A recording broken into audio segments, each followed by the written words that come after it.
ano? Wala akong nabalitaan na may naggigiw ng bala, which is again good, no? So pinapatibay talaga yung strict gun policy dito sa Olongapo. I think almost everywhere naman, pero siyempre hindi Dito natin tayo, maiwasan na mayroon pa rin malaki Pilipinas. Pero at least, ang nabalitaan ko lang nun, mga ligaw na boyfriend at ikaw na asawa. Pero yun ang mga nagkabukol, dinala sa ER eh. Ng bagong taon. At kung nais po ninyo mag-participate, kung may katanungan kayo, may suliranin kayo tungkol sa mga bagay na inoopera sa katawan, ay nandito po si Dr. Garcia. At mag-text lang kayo, 0920-90-99937 at sasagutin po natin. May nagtanong dito, Doc, pero tungkol sa diabetes ito eh. Sabi, Doc, ano ba dapat ang level ng sugar para masabing controlled ng diabetes? Yan, ha? Sa diabetes kasi actually, depende kung anong klaseng test ang ginamit kasi mayroon yung millimoles tsaka mayroon yung milligrams, no? So, ako ang natatandaan ko dun sa milligrams, at least dapat 80 to 120. Pero yun supposed to be fasting blood sugar yon, no? So, yung pasyente, very broad yung question niya. So, hindi ko alam kung diabetic na ba siya talaga or he wants to know whether may diabetes siya. But what's important actually is kung may suspect ka na diabetic ka, pinakamaganda is yung glycosylated hemoglobin test eh. Kasi mas accurate yon, no? 3 months, yata? Actually, to tell you, 1 or 2 weeks before yung test na yon, makikita niya yung blood picture mo kung talagang elevated ang blood sugar mo. Now, for those who are really diabetics already and are taking medications for that, the goal really is to maintain a low blood pressure. Kasi, Doc Noel, nangyari sa mga pasyente namin, by experience, kung diabetic siya, iinom siya ng gamot, pag bumaba na yung blood sugar niya, sasabihin niya, okay na ako, magaling na ako. Yun. So, ang gagawin niya, ititigil niya yung gamot niya. And diabetes, hindi gumagaling yan, lifetime yan. So, hindi ho ganun ang ang pananaw no. So, kung talaga ngayon ay diabetic, most probably talagang you have to be under medication, no. And ang goal doon is to maintain a normal to at least hindi low normal blood sugar level. So, kung na-maintain nyo yun, it means your medication is working for you. Well, not only medication, kasi kasama rin dapat siya ng diet, ang exercise, no? So, mas maganda talaga ma-maintain yun. Kasi sa surgery, no, ang nagiging problem namin with diabetics, yung nagkakaroon ng amputees, no, yung mga napuputulan because of diabetic, no. Yung mga complications, no? Yeah, the complications of diabetic. And usually ang napuputulan dyan, usually are yung mga toes, no. Yun ang nangyayari kasi Sa toes yan. sa toes, tapos umaangat yung Below the knee. infection. So, ang pinaka-worst, yung tinatawag Above the naming BKA, yung below the knee amputation or Above the knee. Mas delikado na yun. So, ang advice namin, prevention is still most important, and of course, you're maintaining yung blood sugar mo. Yun ha. So, pero yung mga medical problems actually sa internist yan. Pero kung doctor din kami na may mga tinitreat na related sa mga complications ng diabetes. Alam ba, Doc, na ang number 1 na nakikita kong mga nabubulag ay For diabetes? Due to diabetic retinopathy. Yan ang number 1 sa mga nakikita kong irreversible blindness. Pangalawa lang yung glaucoma dyan, tsaka yung cataract. uveitis. Ang cataract, halos wala nang nabubulag yan sa cataract. Kasi maaga na kukuha. Reversible, reversible na. Tsaka ngayon kasi, ang cataract, hindi na inintay mabulag eh. Once you see it, take it away. Kasi... Pero pag sa diabetes ba, Dr. Noel, usually how long should a patient, kung meron siyang diabetes na makadevelop ng diabetic retinopathy? Or preventable na nga rin ba yun? Yes, it's preventable. So when it happens, when you are approaching yung tinatawag na proliferative phase ng diabetes, diabetic retinopathy, we recommend pan-retinal photocoagulation agad-agad, early. So my recommendation is, upon learning that you are diabetic, kapag na-diagnose ka na meron kang mataas sa sugar mo, go to your nearest eye doctor. Pa-check niyo po kaagad ang inyong mata. Dahil ang dami ko po nakikitang patients na hindi sila aware na may diabetes. Sisilipin ko yung mata. Sabi ko, ma'am, may diabetes po kayo. Wala! Ma'am, sinasabi ko po, may diabetes kayo. Kasi yung nakikita ko sa mata ninyo is commonly seen among people with With diabetes. diabetes. And they're not aware and they're not in control. So maganda rin palang screening program yun, if ever, for Yeah. diabetes. Yeah, Yung but the thing is, if you see, medyo too late na ba yun? yeah, medyo advanced na yun. Chances are, changes are already happening in the kidneys and other parts of the body.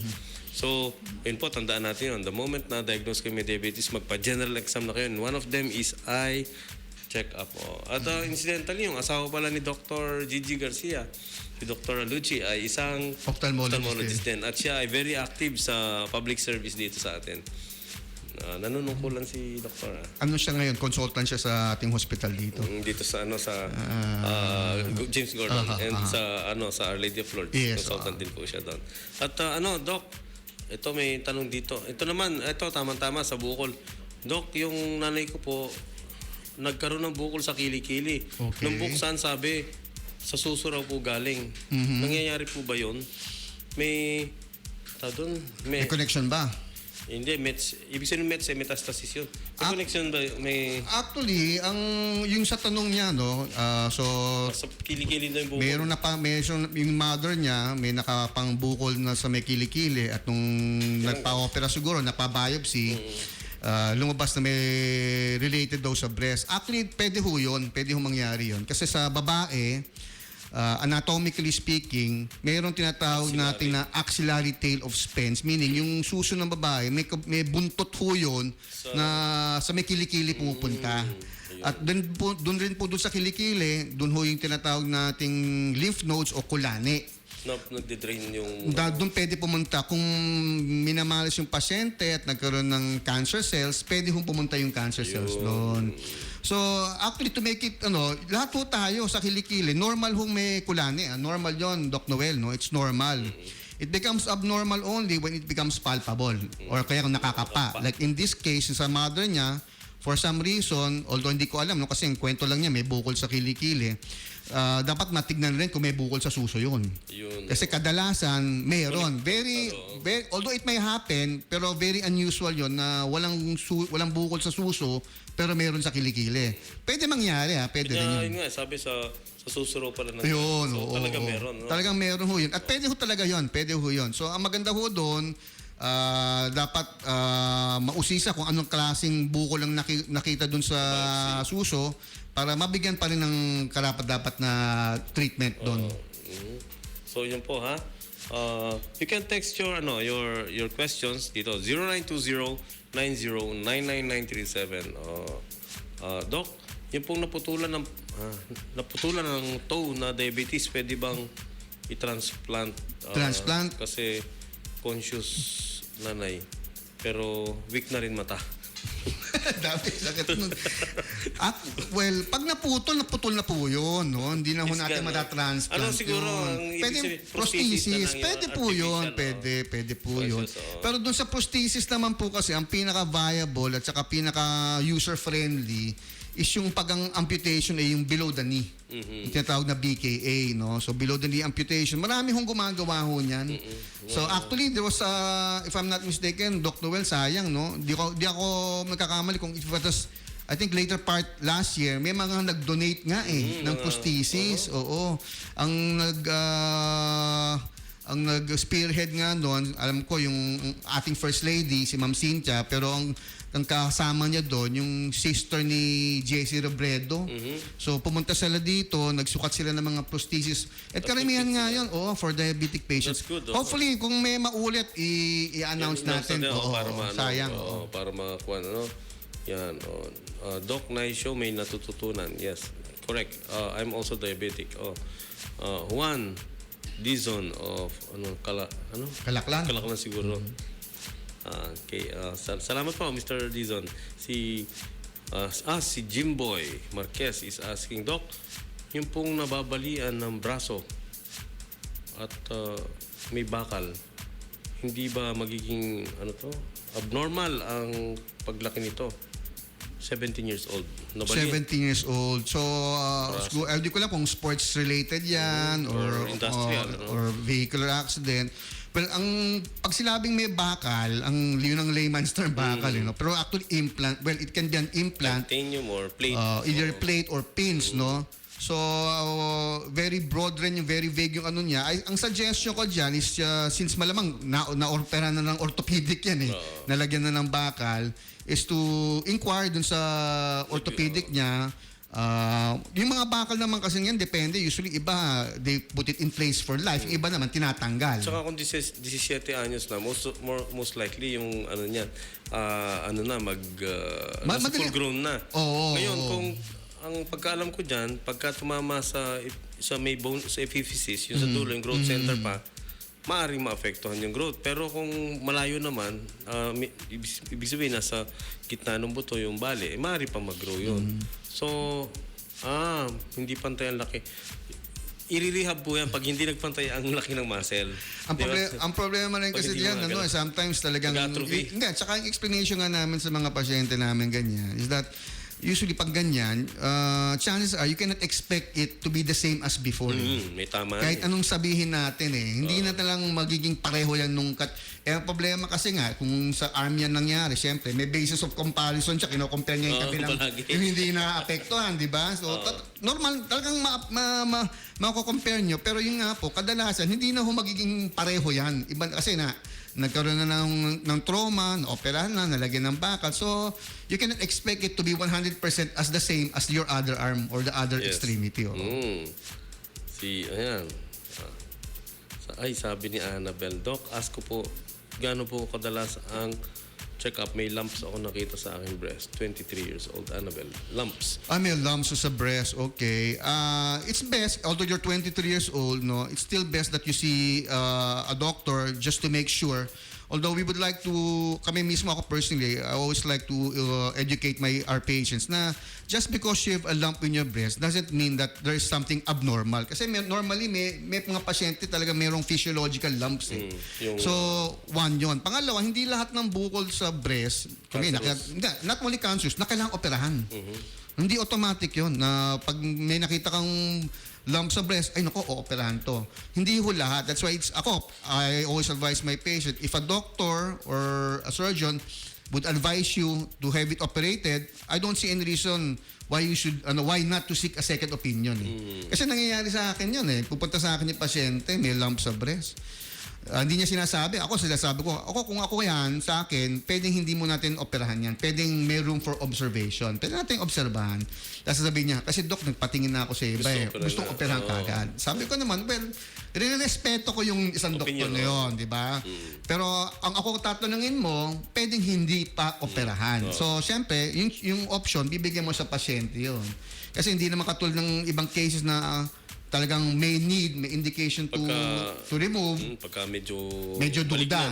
Medyo duda ka. Kaya nga kadalasan, pag ang pasyente pumunta sa dalawang doktor, at yung dalawang doktor sinasabing kailangang operahan, malamang baka kailangan talagang operahan yun. Pag dalawa na. Pero kung yung isa hindi, tapos yung isa maghingi ka pa siguro ng isa pang opinion. Ito si Rowena Weng, sabi niya. Doc, ask ko, anong mas maganda? Excision or incision. FNAB. Biopsy. Actually, in both instances kasi ang habol niyan is to get a diagnosis, sample. So it also depends. Maraming factor to consider dyan One, kung ang iniisip ng doktor mo is the possibility na benign siya, yun nga, pag sinample, pag in-FNAB natin yan at benign, malalaman na benign. Pero nandun pa rin yung bukol. Yun lang ang drawback doon. Ngayon, pag in-excision, ang excision kasi can be both diagnostic and therapeutic. Cosmetic pa. Well, kasi tinanggal mo na yung bukol, so irregardless whether benign siya or malignant, wala nang bukol. Yun ang difference doon. Saka, siyempre, ang medyo factor rin doon yung costing. Yes, usually, mas mahal lang excision kaysa doon sa FNAB kasi tusok lang yung FNAB. Doc, yung bang mga removal ng bukol sa breast ay PhilHealth accredited? Yes, they are. They are, may ano yan, di ba? Actually, ang suggestion nga namin sa mga ganyang kaso is that kung PhilHealth member kayo, one, if you are being advised to undergo a procedure like yung excision, tanggalin yung bukol sa breast, one is you consult yung PhilHealth section Okay, so, ng meron sa hospital, hospital, meron yan. O kaya dito mismo sa Olonga po, sa along Rizal Avenue, may PhilHealth building dyan. may office The reason why we tell our patients to do that is one, to make sure They na are members. yes, not only members, Doc Noel, na covered yon, meaning updated yung payments mo. And then, you can as well ask them already there kung covered ba talaga. Kasi mahirap yung on your own, sasabihin mo, covered ka, may PhilHealth ka, tapos pag na-operahan ka na lahat, malalaman, di ka covered. Nako. Ito, maganda to. Doc, medyo flat-chested po ako. Nais ko magpa-augment. Augment. Gumagawa po ba kayo?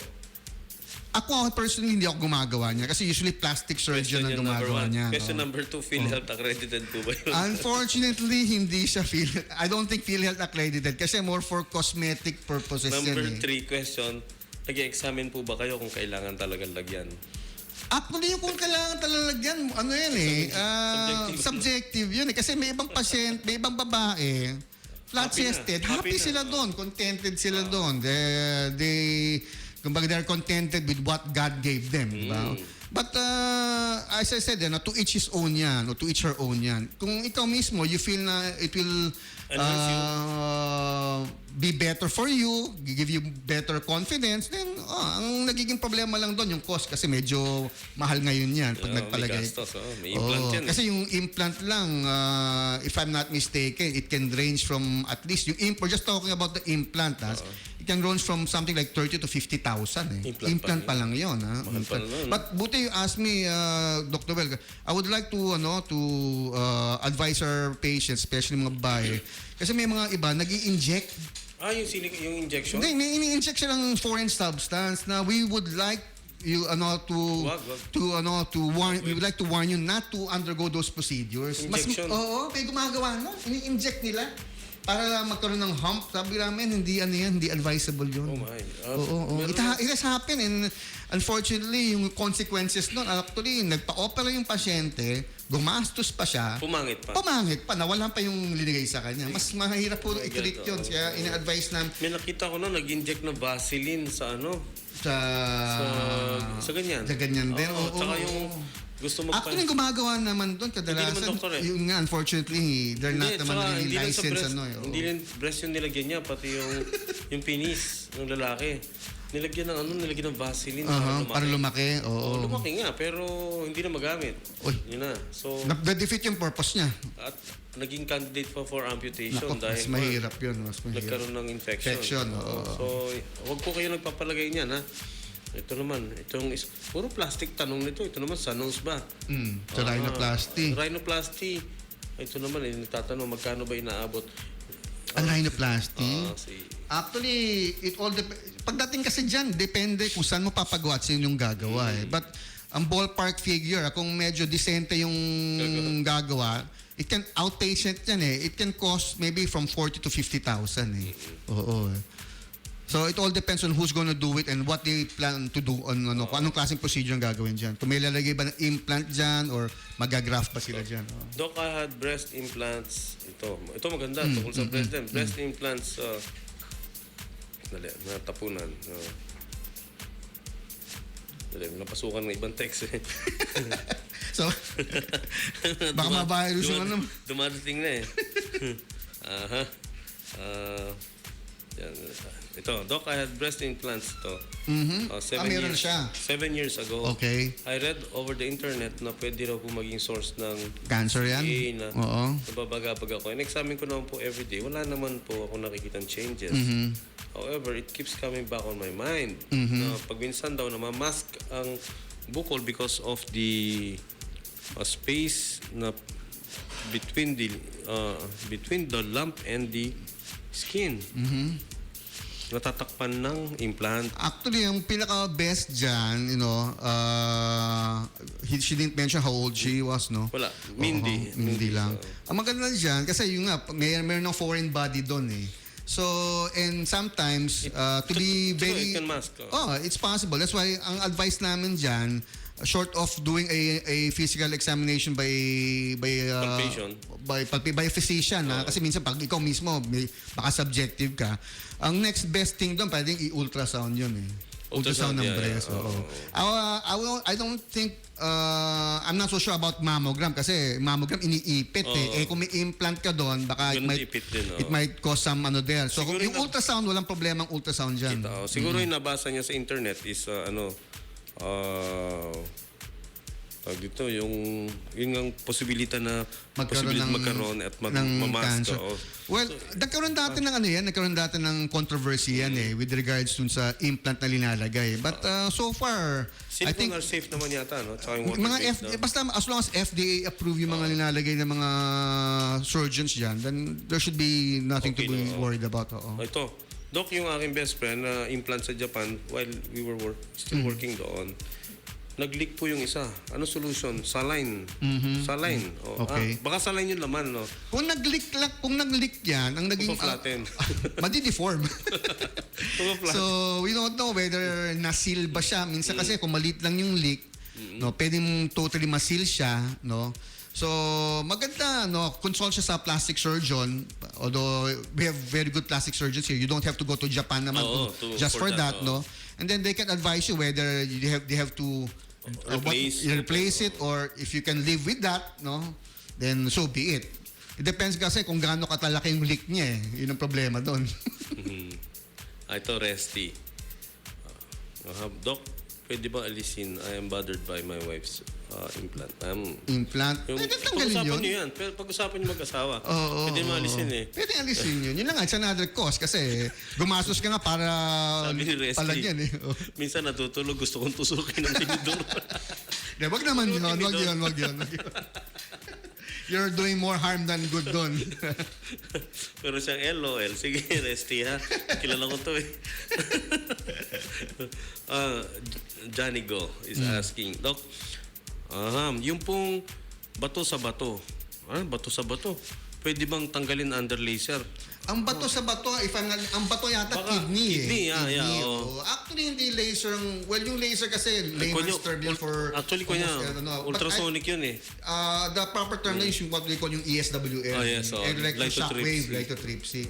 Kaya dun sa question, although I'm not a urologist, no, but as far as what I know is that when it comes to that, you have to seek a consult from a urologist, and then he will determine the location, kung nasan yung stone. Pangalawa, the size of the stone. Saka yung quality, yung nature yung stone. Pero actual naging factor doon is the location, the size. Kasi hindi naman lahat ng stone amenable sa ESWL. Although, what's nice about ESWL, kasi non-surgical siya eh. So, walang surgery on explain, walang incision or anything. And usually can be done as an outpatient. But you consult your urologist for that. Oo. Ito, siya. Yung pong, hindi, gallbladder yung sinasabi nyo. Gallbladder. Hindi yung laser. Explain nyo. Ang gallbladder, that's a small... Bato sa gallbladder. Oo. So, abdo ang gallbladder. Abdo, hindi diba? bato. Abdo yun. Abdo yun. So, ang pasyente may gallstone, kami, for all intents and purposes, is that once a patient develops gallstones, ang conclusion namin doon, medyo defective na yung gallbladder mo eh. Because normally dapat walang gallstones doon. So ang treatment dyan is not to remove the stone. Ang treatment is to remove the gallbladder with the stone. And it's done under small We incisions, have what we call yung laparoscopic cholecystectomy. We have that at Lourdes, no? And we also have yung, although yun ang supposed to be gold standard yung laparoscopic eh. Pag laparoscopic, Doc, anong advantage nun over yung binibiyak na malaki? Well, in general, ang advantage nun is one, less on hospital stay. Less morbidity. 3, mas mabilis ang recovery period. So, those are the advantages over yung open. Open yung talagang we make a single incision sa abdomen. Yung sa laparoscopic, although we also make incisions, they're so small incisions lang na for cosmetic purposes, hindi masyado mahalata yun. Tsaka mas mabilis nga, no? Oo. But Is it significantly more expensive than... Unfortunately, it is kasi nga we make use of special Gadgets, equipment. Oo. But Considering yung hospital stay at saka yung morbidity, mura na rin siguro.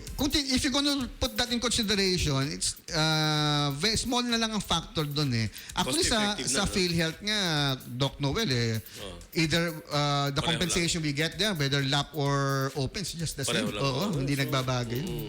Yan ha.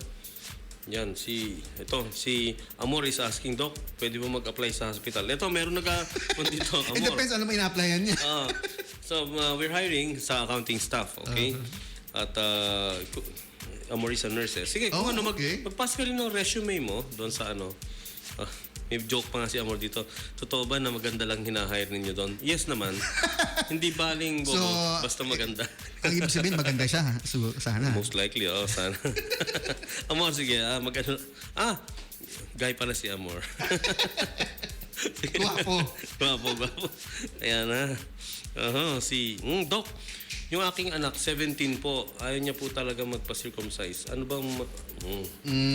po ba ang magiging negative? Actually, ang current trend nga ngayon, Doc Noel, is that yung circumcision, if you're gonna follow yung sa recommendation dun sa American, it's not actually, it's more, ang nagiging trend sa atin dito, more of cultural and and, It has nothing to do with health? medically, unless you have what we call yung phimosis, yon, and then that's the time that we will advocate circumcision. Yung pag sinabing phimosis, ano ba ibig sabihin nun? Yung sa phimosis, Tight yung dulo. excess skin o yung prepuce, masyadong tight siya na yung pasyente, yung patient, Hindi yung lalaki, hirap umihi. Pag umiihi siya, lumulobo yung dulo. Kasi nga, nababara. So, yun ang indication ng circumcision. But dito sa atin, sa Filipino setting, more of culture and religious practices yan Pero kung titignan mo, when it comes to, let's say, yung does it offer any advantage sa prevention of STDs? Cancer. Ang trend is, if ever they do, very minimal lang Hindi siya ganun ka-significant. So kung yung anak nga na 17, ayaw, choice naman yun. I mean, there's nothing, kumbaga, depende lang siguro sa anak niya kung happy siya sa ganun. Okay na. Di ba? Kasi kung pupunta ka sa Europe, karamihan ng mga tao sa Europe, di nga circumcised. So, medically, walang significant medical advantage kung magpa-circumcise o hindi. In fact, meron ako narinig minsan sa TV, napanood sa TV na isang urologist, ang advocacy niya, huwag na circumcise sa bata. Tatlo yung mga sinabi niyang reasons. Number one, you're cutting through normal tissues. You're cutting through nerves na babawasan yung sensory sensation. So, kumbaga sa kawan, nalilesen yung yan. In the olden days kasi, it's done in order to lessen yung pleasure sensation when you're having sex So, kung tutuusin daw, maaring makadagdag pa yun, sayang naman daw, di ba? So, tapos yun nga, yung prevention ng cancer at STDs, walang It's more sa atin, it's more of a cultural thing. Alam mo, pagdating ng summer, di ba? Pagdating ng summer, ito na yung mga nagkakantsawan. So, minsan, di natin maiwasan, nagkakaroon ng peer pressure Support. And religion And of course, ito ba, sa religional, sa religious beliefs and aspect. Keep on texting po. 0920-90-9099937. Si Raquel Ann is asking, Doc, yung bang nunal, gaano kalaki bago operahin? Meron po kasi ako nunal sa dibdib. At napo-conscious ako. Tinutokso ako ng BF ko na dalawa raw po ang nipples ko. Actually, pagdating sa mga moles, it depends whether congenital ba yan. So, usually, except for, aside from cosmetic reasons, like dito mukhang for cosmetic reasons yun, we advocate na i-excise yan, tanggalin yan. One is kung meron sudden increase in size.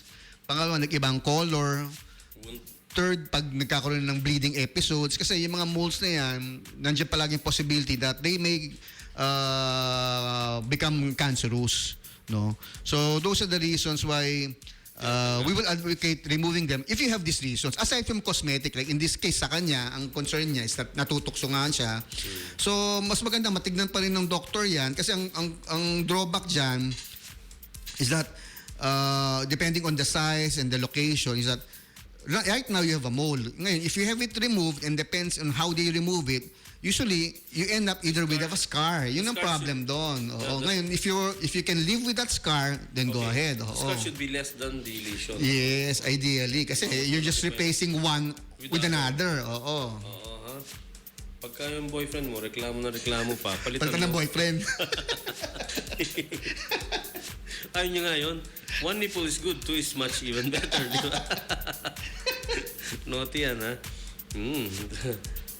So, ito naman. Doc, tama. Kasi yung papa ng... okay. Nag-comment siya, Doc, tama yung papa nung aking youngest. Hindi naman circumcised, pero okay naman. Ganun sa Totoo yun. It's true. walang pangalan to. Jenny Malis. Malis. Bataan ha. Dok, meron pong iniinom ang papa ko.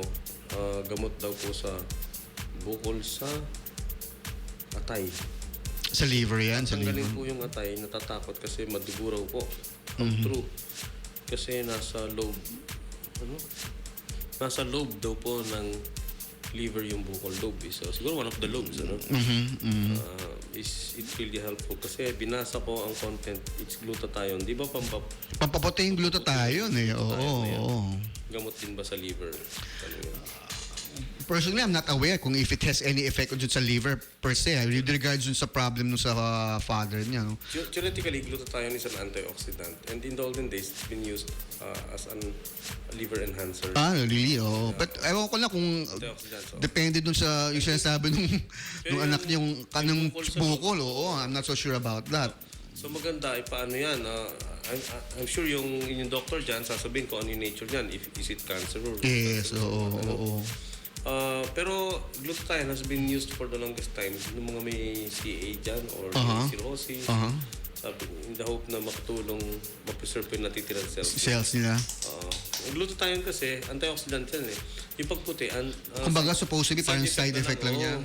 Parang sa Viagra. Dahil side effects lang yan. yung, hindi naman yun ang main effect niya actually, sa heart yun. Ang Viagra was designed to control pulmonary hypertension eh. Nakita lang nila na mayroon palang ibang Yun. effect na... Sa studies, very happy yung mga lalaki. They keep on coming back. Wala pala side effect, front effect. Pero pag peke, Doc, iba yung tumitigas, no? Stiff neck. Pag peke. Pagteke. Tsaka yung yung alanga, ano tawag dito? Yung panga. Nanigas yung panga. Yan, speaking of ito yung medication to. Dok, umiinom po ng amlodipine. Yeah, okay. Amlodipine, pang high Hindi blood ba yan. masamang mag-exercise kasi nahihilig. Jogging ang mister ko. It's good. Di ba? Hanggang late night daw, nagja-jogging pa. Ang gaganda siguro mo ka-jogging yan. Dapat in moderation. In moderation. Actually, after 40s, I read somewhere, ang best exercise daw would be brisk walking. Brisk walking. Preferably with a very pleasant companion. Companion. Kasi nakakaano doon ng utak. Kanya pala ang dami nahukok sa golf eh. Sa golf. Kasi ang golf halos lakad na sa dyan. bagay. Diba? Tapos socialize and you make friends and ganun lang po. Pero mas matipid walking na lang. Walking. Hindi, wala ka ng caddy fee. Wala ka.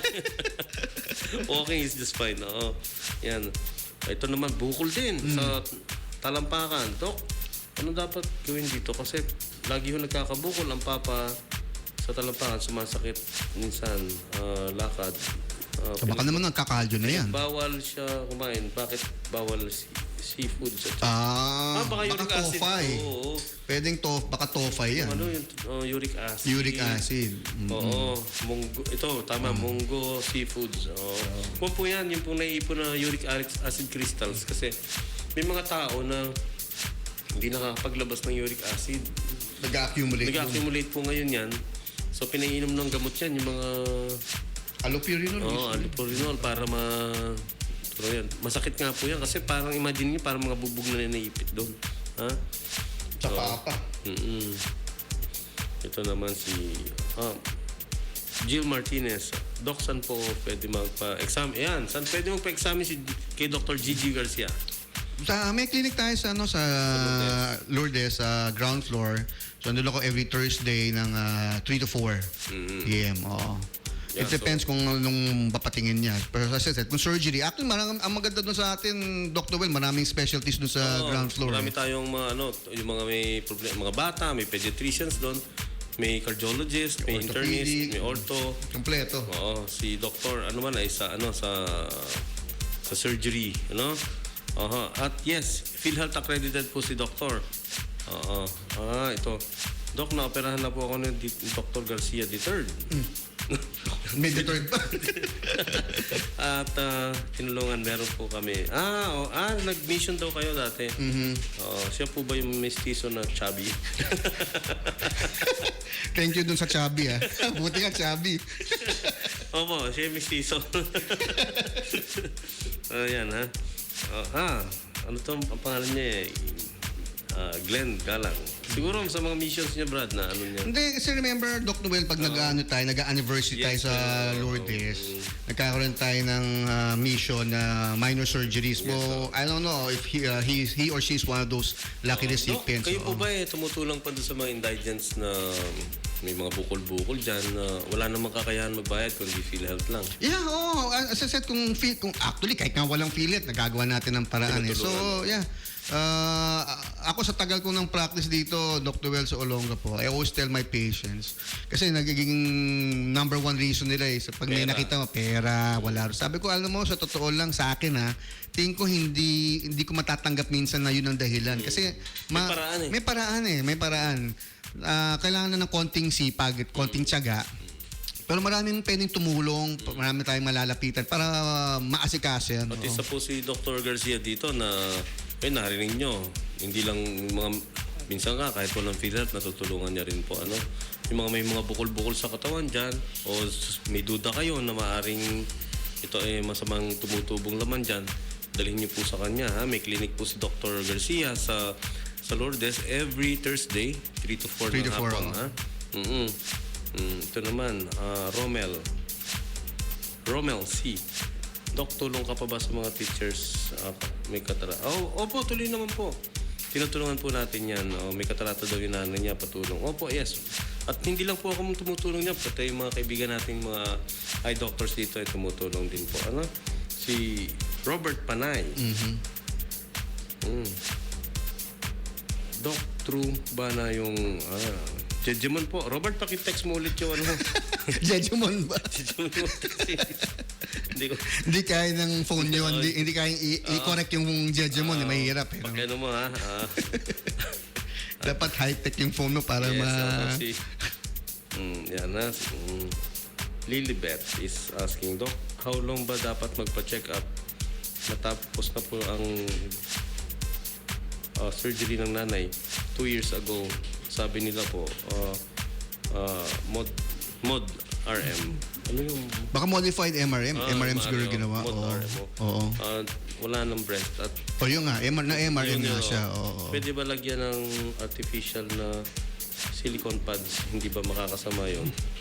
Pinapatong sa bra para pag... Pwede yun. Yung parang external bra, external prosthesis. External breast. Pwede yun. May nabibili nga actually doon. Well, iba parang rubberized Yung iba nga, Doc Noel, may nipple pa Meron akong unfortunately, wala pa akong, hindi pa available sa market ngayon Kasi dati may pasyente nga ako dito. I get it sa St. Luke's It's about 2,000 to 3,000 yata isang breast.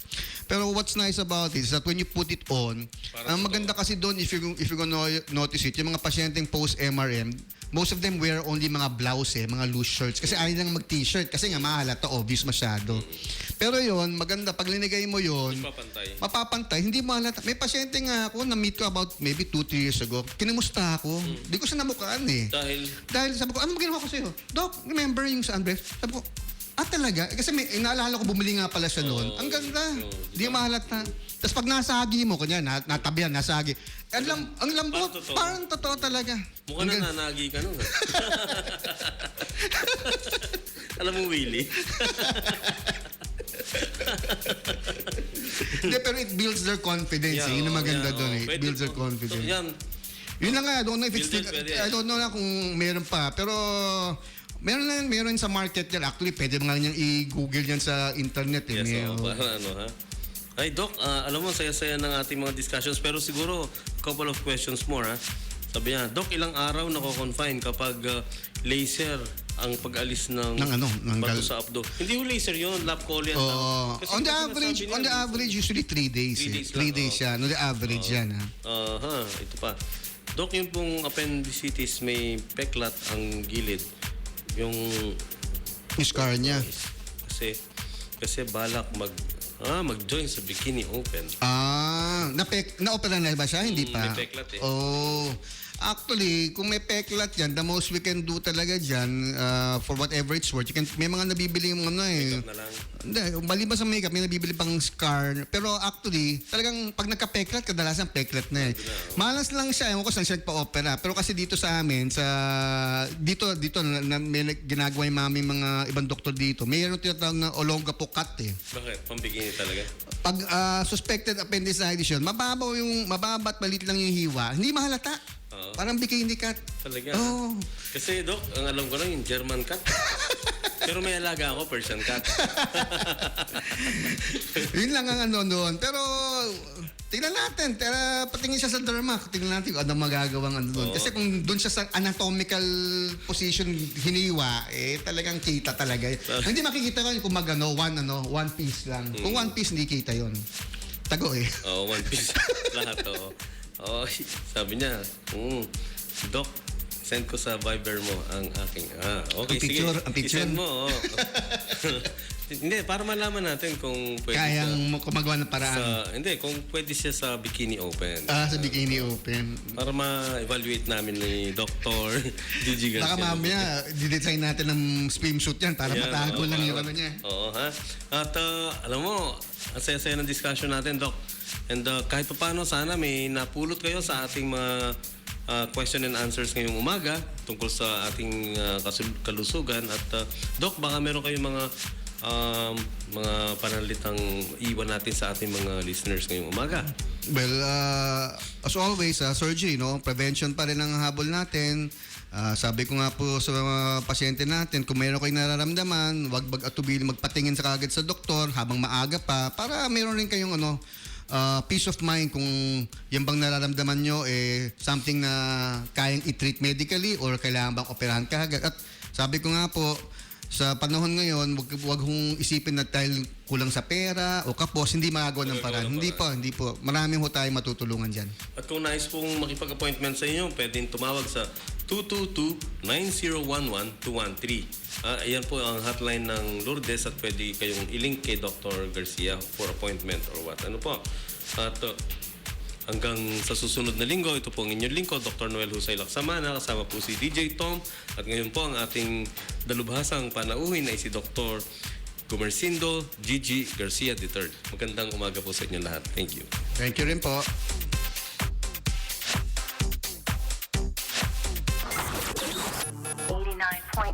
My Super K Radio. Worldwide Consulta pang medicina. Consulta pang medicina. is brought to you by Our Lady of Lourdes. International Medical Center. Subi